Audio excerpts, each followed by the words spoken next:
Deportation नया नहीं, America से डिपोर्ट किए गए अवैध प्रवासियों पर भारत में हंगामा हो गया है। सड़क से संसद तक अवैध प्रवासियों की अमेरिका से वापसी का मसला गूंज रहा है। विपक्ष ने तो जोरदार प्रदर्शन भी किया। हमारे अपने हथकड़ियों में जकड़कर भारत क्यों भेजे गए? विपक्ष इस पर सरकार से जवाब मांग रहा था। 104 भारतीयों की वापसी पर हंगामा को देखते हुए सरकार ने संसद से ही विपक्ष को जवाब दिया है। विदेश मंत्री एस जयशंकर राज्यसभा में यूएस से डिपोर्टेशन पर संयुक्त राष्ट्र की संधि का जिक्र किया। उन्होंने कहा कि अवैध माइग्रेशन को सपोर्ट करने और अवैध माइग्रेशन को हतोत्साहित करने के लिए है। अवैध अप्रवासी वहां अमानवीय हालात में फंसे थे। अवैध रूप से विदेश में रहने वाले नागरिकों को वापस लाना सभी देशों का दायित्व है। ट्रांसजेंडर कम्युनिटी को लगा झटका। अमेरिका के राष्ट्रपति डोनाल्ड ट्रंप ने हाल में उन ऑर्डर पर साइन किए जिसमें महिला खेल में ट्रांसजेंडर को बैन करने का प्रावधान है। इसके तहत अब ट्रांसजेंडर्स महिला खेलों में पार्टिसिपेट नहीं कर पाएंगे। इस आदेश का नाम keeping men out of women's sports है। हालांकि यह सिर्फ अमेरिका के खेलों के लिए है।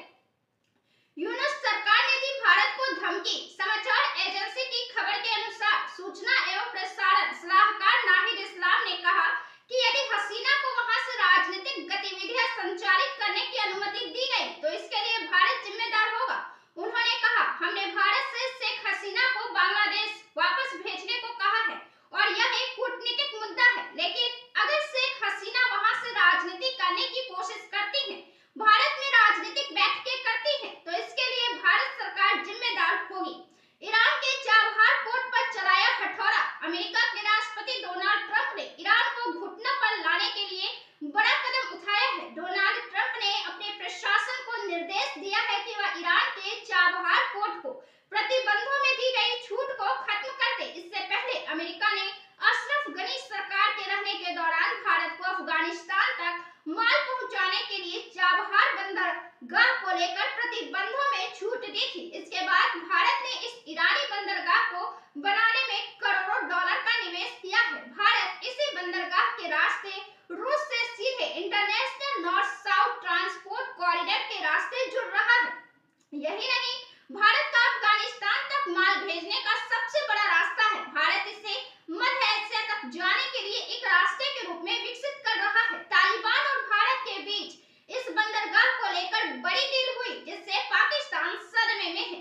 पश्चिम बंगाल का नाम बदलने की मांग। राज्यसभा में शून्यकाल के दौरान टीएमसी सांसद रीता व्रत बनर्जी ने कहा कि पश्चिम बंगाल का नाम बदलकर बांग्ला किया जाए। इसमें राज्य के इतिहास और संस्कृति की छाप है। सांसद ने कहा कि पश्चिम बंगाल विधानसभा ने जुलाई 2018 में सर्वसम्मति से राज्य का नाम बदलने का प्रस्ताव पारित किया था, लेकिन केंद्र ने इस पर सहमति नहीं जताई। बांग्लादेश में बवाल। अवामी लीग के 6 फरवरी को प्रस्तावित देशव्यापी विरोध प्रदर्शन से पहले राजधानी ढाका समेत बांग्लादेश के कई शहरों में हिंसा शुरू हो गई है। प्रदर्शनकारियों ने ढाका के धानमंडी इलाके में स्थित शेख मुजीबुर रहमान के घर पर हमला कर दिया है। हमला करने वाले बुलडोजर लेकर पहुंचे थे। उन्होंने शेख मुजीबुर रहमान के घर को आग के हवाले कर दिया। हजारों की संख्या में अवामी लीग समर्थक, कार्यकर्ता और नेताओं की गिरफ्तारी हुई है। क्या बात करना चाहते हैं शहबाज शरीफ? पाकिस्तान के प्रधानमंत्री शहबाज शरीफ अब भारत के साथ कश्मीर समेत सभी विवादित मुद्दों पर बातचीत करना चाहते हैं। पाकिस्तान की तरफ से कश्मीर मामले को सुलझाने की पेशकश की गई है। हालांकि अभी तक भारत की तरफ से पाकिस्तान के प्रधानमंत्री शहबाज शरीफ के इस प्रस्ताव पर जवाब नहीं आया है। भारत और पाकिस्तान के बीच सिर्फ कश्मीरी मुद्दे पर ही नहीं, बल्कि सिंधु नदी जल विवाद, आतंकवाद पर तनाव समेत कई मुद्दे हैं जिन पर भारत और पाकिस्तान के बीच में विवाद है। सदन से निकाली गई थी दादी इंदिरा गांधी, सोनिया गांधी भी फंसी। संविधान के अनुच्छेद 105 में भारतीय संसद के किसी भी सदन, उसके सदस्यों और समितियों की शक्तियों, विशेषाधिकारों व उन्मुक्तियों के बारे में वर्णन है। इसमें लोकसभा के लिए 20 के नियम 22 और राज्यसभा के लिए अध्याय 16 के नियम 187 में विशेषाधिकार प्रस्ताव का उल्लेख है, जिसके मुताबिक अगर संसद सदस्य अगर किसी अन्य सदस्य की ओर से संसदीय विशेषाधिकार का उल्लंघन या दुरुपयोग पाते हैं तो राज्यसभा के सभापति या लोकसभा अध्यक्ष के सामने विशेषाधिकार प्रस्ताव के जरिए शिकायत कर सकते हैं।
लेकिन पिछले 2 विधानसभा चुनाव में मुस्लिम वोटर कांग्रेस से दूर जाता हुआ नजर आया। हालांकि एग्जिट पोल्स के रुझानों में कांग्रेस को इस बार 19% मुस्लिम वोट शेयर मिला है।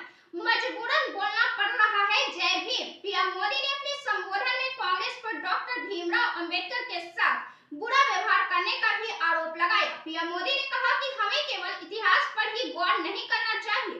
कांग्रेस ने डॉक्टर अंबेडकर के साथ कैसा व्यवहार किया था, वे उन्हें कितना नापसंद करते थे और बाबा साहेब ने जो कुछ भी कहा वह कांग्रेस के लिए विरोध का विषय था। दिल्ली के एक भी विधानसभा क्षेत्र में भी मतदान का आंकड़ा 70% नहीं पहुंच पाया और 28 विधानसभा क्षेत्रों में मतदान 60% से भी कम रहा। अमेरिका से रिपोर्ट किए गए लोगों के परिजनों का छलका दर्द। अमेरिका से रिपोर्ट किए गए 104 भारतीयों में शामिल पंजाब के लोगों के परिजनों ने अपना दर्द बयां किया है। परिजनों का कहना है कि उन्होंने सुनहरे भविष्य की उम्मीद में अपने परिजन को अमेरिका भेजने के लिए भारी भरकम राशि उधार ली, लेकिन अब इन लोगों को स्वदेश भेजे जाने के कारण उन्हें लगता है कि वह कर्ज के बोझ से कभी मुक्त नहीं हो पाएंगे। पंजाब सहित विभिन्न राज्यों के 104 अवैध प्रवासियों को लेकर अमेरिका का एक सैन्य विमान अमृतसर हवाई अड्डे पर उतरा। यह अमेरिका के ट्रंप प्रशासन की ओर से डिपोर्ट भारतीयों का पहला जत्था है। इसमें 33 लोग हरियाणा और गुजरात के, 30 पंजाब के, 3 महाराष्ट्र और उत्तर प्रदेश को 2 चंडीगढ़ के हैं। कांग्रेस के तीखे सवाल। अमेरिका से भारत आए अवैध प्रवासियों के साथ हुए बदसलूकी पर राज्यसभा में गर्मागर्म बहस हुई। कांग्रेस सांसद रणदीप सुरजेवाला ने कहा कि आज 140 करोड़ भारतीयों का सीना छलनी हुआ है। अमेरिका से लौटने वाले लोगों के सपने जमीन पर है, हाथों में बेड़ियां हैं और स्वाभिमान धूमिल है। कांग्रेस के राज्यसभा सांसद रणदीप सुरजेवाला ने कहा कि आज राजनीति से ऊपर उठकर बात करने की जरूरत है। कांग्रेस सांसद ने सरकार से आखिरी सफाई मांगते हुए कहा कि जब कोलंबिया